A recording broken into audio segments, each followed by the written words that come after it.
The morning of December 8, 1942, was heavy with the tension that the islands of Hawaii had lived with for exactly 1 year. It was the first anniversary of the date which will live in infamy, and every radar operator from Pearl Harbor to Diamond Head was staring at their glowing screens, half expecting a vengeful return of the Japanese Imperial Navy. The sky was a pale, bruised blue when the first blip appeared. At a secret radar installation on the coast, an operator leaned in, his heart hammering against his ribs. An unidentified aircraft was approaching from the direction of Japan, a vector that made no sense for an American patrol. It was coming in fast, low, and alone. There was no radio response, no IFF, identification friend or foe signal, and no scheduled arrival. Within minutes, 2 P-40 Warhawk interceptors were scrambled from a nearby auxiliary field, their pilots ordered to identify and, if necessary, splash the intruder. As the interceptors pulled into formation, the pilots braced for a dogfight. They expected a Mitsubishi A6M0 or perhaps a long-range Scout. Instead, they found a ghost. Cruising through the clouds at 3,000 feet was a Curtiss P-40 Warhawk, the very same model of American fighter that had been decimated on the runways exactly 365 days prior. But this wasn't a pristine patrol craft. As the two intercepting pilots pulled alongside, they gasped into their oxygen masks. The aircraft was a flying sieve. The fuselage was stitched with hundreds of bullet holes, the fabric of the control surfaces was shredded and flapping in the slipstream, and the canopy was jagged with shattered glass. Most unsettling of all, the landing gear was completely gone. The jagged, empty bays where the wheels should have been were scorched and twisted. The plane shouldn't have been in the air. By all laws of aerodynamics, it should have disintegrated miles ago over the Pacific. The lead interceptor pilot pulled his wingtip within feet of the mangled cockpit. He looked across the narrow gap and felt a chill that had nothing to do with the altitude. Slumped in the seat was a pilot. He wore an outdated 1941-style leather flight helmet and goggles. His face was a mask of pale exhaustion, streaked with what looked like fresh, bright red blood. The ghost pilot turned his head slowly. He didn't reach for his guns. He didn't try to maneuver. He simply looked at the two modern fighters, lifted a blood-stained hand, and gave a weak, trembling wave. It wasn't a gesture of defiance. It was a goodbye. In the mess halls and hangars of the Pacific, the story of the ghost P-40 isn't treated as a mere campfire tale. It is spoken of with a hushed reverence reserved for the impossible. To understand the man in the cockpit, one has to go back to December 7, 1941, the morning the world broke. When the first wave of Japanese Vals and Kates descended on Wheeler and Hickam fields, the American air defense was caught in a mechanical nightmare. Rows of P-40 Warhawks, the backbone of the island's defense, were lined up wingtip to prevent sabotage, making them perfect targets for strafing runs. Most never saw the sky. They exploded where they sat, their pilots dying in the cockpits before they could even turn over their engines. But the legend suggests that one pilot didn't die that day. Or, perhaps more accurately, he refused to stay down. The ghost pilot is often described as a composite of the young, daring aviators of the 15th and 18th Pursuit Groups, men like George Welch and Ken Taylor, who famously managed to get airborne during the attack. However, the ghost represents the ones who didn't make the official tally. He is the unknown aviator, the one who supposedly scrambled into a damaged ship, took off from a cratered taxiway, and disappeared into the smoke of the burning fleet. For a year, rumors had filtered back from localized guerrilla units and coast watchers across the South Pacific. There were whispers of a Phantom Defender, an American plane with no markings other than the old-style red meat circle in the center of the White Star, a design phased out shortly after Pearl Harbor. The character of this pilot, as seen through the goggles of the interceptors on that 1942 morning, was a study in tragic resilience. He wasn't a spectral being or a glowing apparition. He was a man of flesh, bone, and iron will. He wore the standard-issue khaki flight suit and a Mae West life vest that looked a decade old after only 12 months of salt air and tropical sun. His eyes, visible behind the cracked glass of his goggles, didn't hold the fire of combat. They held the hollow, thousand-yard stare of a man who had been fighting a private war on a deserted island for 365 days. He wasn't an invader. He was a castaway coming home. The pilots who flew alongside him noted that his P-40 was an early B or C model, planes that had been obsolete and mostly destroyed during the initial raid. This was a man who had survived on rainwater, grit, and the hope of seeing the lighthouse at Diamond Head one last time. He had kept a dead machine alive with salvaged parts and sheer stubbornness, waiting for the anniversary of his defeat to stage his final, impossible return. The aerial escort was brief and haunting. For several minutes, the two modern interceptors flew on either side of the battered P-40, a funeral procession at 5,000 feet. The engine of the ghost plane, an Allison V-1710 that should have seized hours ago, began to emit a rhythmic, mechanical death rattle. Thick, black oil streaked back from the cowling, obscuring the ghost pilot's vision further. Suddenly, the P-40's nose dipped. The engine coughed one final, metallic sob and fell silent. The aircraft banked sharply to the left, falling away from the formation. The interceptor pilots watched in stunned silence as the shredded Warhawk began a terminal dive toward a rugged, undeveloped stretch of the Hawaiian hillside. There was no attempt to level out. No emergency flare. The plane struck the earth with a violent, concussive roar, cartwheeling through the tropical brush until it crumpled into a ball of jagged duralumin and scorched earth. A plume of oily black smoke rose into the clear morning sky, marking the spot where the anniversary intruder had finally come to rest. Ground rescue teams and military police were on the scene within the hour, hacking through the dense undergrowth with machetes. They expected a grisly recovery operation. They expected to pull the broken body of a pilot from the cockpit. But as they crested the final ridge and looked down into the smoking crater, the silence of the jungle was more terrifying than the crash itself. The wreckage was a twisted skeleton of a machine. As the investigators cooled the smoldering metal with chemical foam, they began to document the anomalies. This wasn't just a downed aircraft, it was a time capsule that had been violently opened. The serial numbers on the engine and the tail assembly confirmed the impossible. This was a P-40B, a model that had been officially listed as destroyed or missing in action during the initial December 7th raid at Wheeler Field, exactly 1 year prior. But the physical state of the plane defied every logic of the 1942 war effort. The bullet holes peppering the fuselage were not fresh.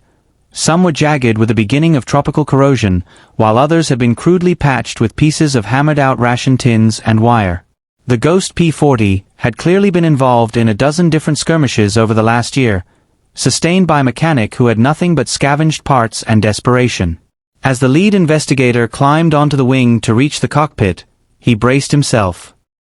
He looked into the seat, expecting to see the slumped figure of the man who had waved at the interceptors just minutes before. The cockpit was empty. The harness was unbuckled. The seat was stained with dark, dried blood that looked months old, and a smear of fresh, bright crimson sat on the control stick. But of the pilot, the man who had successfully navigated a shredded plane from the direction of Japan back to Hawaii, there was no sign. He hadn't bailed out. The canopy had been closed until the moment of impact. He had simply vanished between the clouds and the earth. The recovery team at the crash site moved with a frantic, respectful energy that soon turned into a chilling confusion. The perimeter was cordoned off, and soldiers began a grid search through the dense Hawaiian undergrowth, certain that the pilot had been thrown from the cockpit during the cartwheel impact. They searched for a body in a flight suit, for a trail of blood, for any sign of a man who had been seen alive and waving only minutes before. They found nothing. No body lay in the ferns. No parachute silk hung from the canopy of the trees. The ghost pilot had not bailed out. The interceptor pilots were adamant that the canopy remained closed until the nose hit the earth. It was as if the man had evaporated into the black smoke of the wreckage. However, as the lead investigator began a systematic search of the cockpit's interior, he discovered that the pilot had left behind a physical testimony of his journey. Tucked into a map case near the pilot's knee was a weathered, leather-bound diary and a crumpled pack of Lucky Strike cigarettes. The cigarettes were the first clue. The tax stamp on the cellophane was dated 1941. They were dry, brittle, and smelled of the stale air of a year-old footlocker. But it was the diary that held the investigators in a grip of cold terror. The pages were damp with tropical humidity and stained with dark, circular blooms of old blood. The handwriting started out clear and disciplined, the script of a trained officer. The early entries described the chaos of December 7, 1941. They spoke of a pilot who had watched his airfield burn, who had managed to find a single, fuel-heavy P-40 tucked in a back hangar, and who had taken off into the smoke, determined to find the Japanese fleet. But as the pages turned, the narrative drifted into a fever dream of survival. The pilot had apparently crash-landed on a remote, unnamed island in the Marshall or Gilbert chain, an island occupied by a small Japanese garrison. For a year, he had lived as a phantom. He described scavenging the dead for parts, stealing fuel from Japanese drums under the cover of tropical storms, and slowly, piece by piece, rebuilding his broken Warhawk in a hidden jungle clearing. The final entries, dated early December 1942, were jagged and frantic. The ink was smeared by sweat. He wrote of a final mission. He knew his engine was dying. He knew his body was failing. He wasn't flying to join a battle, he was flying to report. He wanted the world to know that he hadn't deserted, that he had been fighting his own war, alone, for 365 days. The last legible sentence in the diary sent a shiver through the recovery team. "I can see the lights of the North Shore. I am coming home, Clara." The investigators looked at the empty seat, the fresh blood on the control stick, and the 1941 diary. The Ghost P-40 was a physical reality, a mechanical miracle of salvaged tin and wire. But the man who flew it remained a shadow. He had delivered his diary and his plane back to American soil on the anniversary of his greatest defeat, and then, his duty finished, he had simply ceased to be. The Ghost P-40 did not vanish into the jungle. It settled into the bedrock of American military folklore, becoming one of the most persistent, creepypasta legends of the 20th century. In the weeks following the December 1942 crash, the Intelligence Division of the Army Air Forces conducted a quiet, exhaustive investigation. They cross-referenced the serial numbers from the mangled Allison engine with the records of every P-40 lost during the Pearl Harbor raid. The results were maddeningly inconclusive. While the parts matched a 1941 production run, the aircraft itself was a Frankenstein, a hybrid of multiple airframes. This lent weight to the theory of a castaway pilot, a man who had spent a year on a remote Pacific atoll, scavenging parts from other downed American planes to keep his own Warhawk breathing. But as the official reports were filed away under unresolved, the sightings began to multiply. Across the vast, blue expanse of the Pacific, from the Solomon Islands to the Philippines, other pilots began to report a phantom defender. These stories shared a chilling consistency. An out-of-date P-40 with pre-war markings would appear during a dogfight, dive through a Japanese formation with impossible speed, and then bank into a cloud bank, disappearing before it could be thanked or identified. Aviation historians have spent decades debating the reality of the 1942 Pearl Harbor ghost. Skeptics argue that the story is a classic maritime myth, a Flying Dutchman of the air, born from the collective trauma and exhaustion of pilots fighting a brutal, low-visibility war.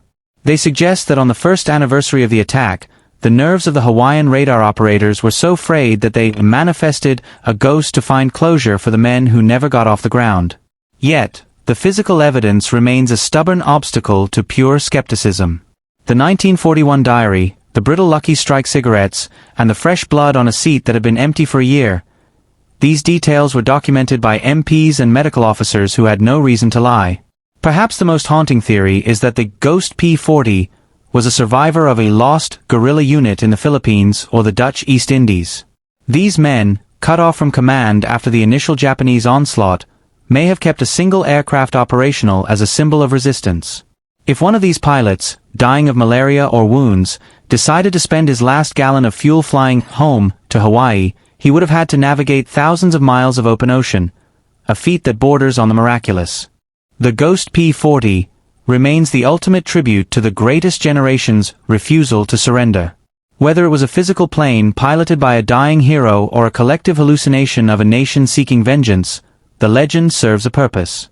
It reminds us that on December 7, 1941, many men were silenced, but their spirits, and their machines, refused to stay buried. The phantom of Pearl Harbor is still out there, banking into the sunset, a permanent guardian of the islands. In the decades following 1942, the Ghost P-40 transitioned from a classified military incident into the realm of the digital age's favorite genre, the creepypasta. It is widely regarded by Internet historians as one of the original glitch in the Matrix stories of the 20th century. While most wartime legends are eventually debunked by flight logs or radar records, the P-40 mystery remains stubbornly resistant to a clean explanation, sitting comfortably in the uncanny valley between historical fact and supernatural horror. The legacy of this story persists because it taps into a deep, primal fear: the soldier who cannot rest. In the 1950s and 60s, pulp magazines and radio dramas frequently adapted the Ghost of Pearl Harbor, often framing the pilot as a literal spirit or a zombie kept animated by pure, patriotic vengeance. These stories solidified the image of the blood-stained aviator waving from a shredded cockpit, an image that would later inspire modern horror tropes of phantom vehicles and Ghost in the Machine sightings. To historians, the Ghost P-40 is a fascinating case study in collective wartime mythology. The first anniversary of Pearl Harbor was a moment of extreme psychological vulnerability for the U.S. military. By creating a ghost who fought back and returned home, the men stationed in Hawaii may have been subconsciously seeking a form of closure for the catastrophic defeat of 1941. It is a story of a lost son returning to his father, even if that son is a skeleton in a flying coffin. However, the creepypasta elements are what keep the story viral today. Skeptics point out that a P-40, even with auxiliary fuel tanks, could not possibly fly from Japan or the Philippines to Hawaii in 1942 without mid-air refueling, which didn't exist. This leads to the most chilling modern interpretation: the temporal rift. Paranormal enthusiasts argue that the plane didn't fly across the ocean. It slipped through a hole in time on December 7, 1941, and reappeared exactly 365 days later, its pilot having experienced only hours while the world aged a year. Today, the Ghost P-40 is a staple of Reddit's r/unresolved mysteries and YouTube iceberg videos. It remains a masterpiece of the macabre because of its physical evidence: the 1941 diary, the lucky strikes, and the fresh blood in an empty seat. Whether he was a castaway who defied the laws of physics or a ghost who defied the laws of death, the P-40 pilot remains the ultimate symbol of the unfinished business of war. He is the guardian who refused to leave his post until he knew the islands were safe once again.